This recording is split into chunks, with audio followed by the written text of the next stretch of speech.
Thank you, Madam Speaker, and I'm truly honoured to stand here today and speak about such an important piece of legislation that has been introduced by my NDP colleague. Bill C-245 is the Act concerning the development of a national poverty reduction strategy in Canada.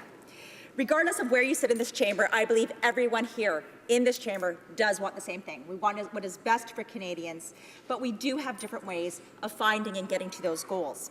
Under this bill, the purpose of this legislation is to create a national poverty reduction strategy, create an independent poverty reduction commissioner, create a national poverty reduction advisory council, alter the Human Rights Act to add social condition as a prohibited grounds of discrimination. And those are the key points to this bill. And as my fellow colleagues who just spoke prior, those are very, very important facts. And when we come to a national strategy, when we need to look at what we can do for Canadians, everybody in this chamber needs to be on side. But with some of these observations and concerns I do have with this bill, and I too have had the opportunity to speak to the sponsor of this bill, and I do know that she comes with this with great passion and great focus and has done her homework on this, so I appreciate all the work that she has done on this. But in this bill, what we see is there's many measures that are very largely open-ended. And one big concern that I have is that it creates permanent levels of red tape. Also, there's some financial considerations that we should look at for this bill. And we have to recognize when we're sitting in this chamber, a debate is not about saying it was good, bad, or ugly, anything of that say, but it's important that we have this dialogue so what we do what is best for all Canadians. And this is where I think we start to differ on some of our approaches when it comes to our poverty reduction. According to our approximate cost range for Bill C-245, the bill cannot accurately be forecasted because there is a number of issues that do need to be considered. We need to first look at how is this strategy going to be implemented?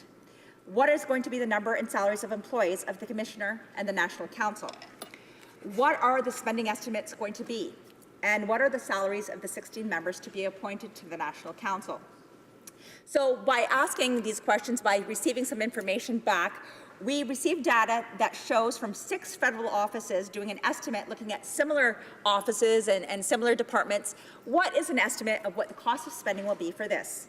And this is where I find it kind of very difficult for me to comprehend. The range for this is anywhere from $7.6 million to $719 million. And that is the forecasted spending that we just received. I think it was October 25th or 26th that report came out. So right there, we see a gap of almost $700 million. And that is a big concern for me because $700 million could do a lot. It could put more people into job training. It could put more food on people's tables. At the end of the day, it puts more money into the pockets of Canadians if dealt with properly. Another concern of mine is that duplication can occur as well. And the one thing that the government is very well known for is its duplication. We've seen many studies that are done over and over and over again. And you know, the part with studies are really important to do. But unless there's action put into these studies, they're truly worthless. So starting in June of 2016, the HUMA Committee adopted a motion to study poverty in Canada. And the committee is currently studying 4 main areas that include the government-administered savings and income support programs, education and training, housing assistance, and community initiatives. Right now, we know that this study is going to go on, I believe, until June of 2017, and I, too, have had the opportunity to sit there as a spectator because I sit with 3 other members on that HUMA committee that are doing a great job. And it's very important that we allow this study to continue and allow these witnesses to also bring forward some of their ideas for a strategy. It is being studied and continues to be a major issue for Canadians. And there's a reason that this is being studied. We have seen poverty continue for decades and decades, and there needs to be a stop to this issue. The reduction in poverty, we know, can strengthen the economy. We can reduce the healthcare spending, and we can increase children's level of education and reduce crime. So I really would like to commend the HUMA Committee for doing this study and making sure that we're looking at some very, very key, important points that will help all Canadians. I'm not denying that any of these factors are not important, but as I said, on this side of the House, as a Conservative, we do have different approaches to this. The government, we believe, should develop a dynamic solution that relieves the pressure felt by many of our seniors and those with disabilities. We must work with our provincial territorial governments and communities to coordinate by integrating education, job creation, and employment strategies as part of this plan. There was also a study, as I mentioned. We do lots and lots of studies when we're in government, regardless of whether you're federal, provincial, or municipal. But there was a study completed in 2010 by the HUMA Committee. And we have all these studies, but we need to start looking at these studies and saying, these facts were found, how can we start implementing them into action? And that is something I believe we need to start doing. Creating more bureaucracy does not create the elimination of poverty, and that is one of the biggest concerns. We can continue to study, but we need to have boots on the ground doing the work. Canadian families need to have the skills and the opportunities to achieve self-sufficiency, and we must target support for those who do face barriers.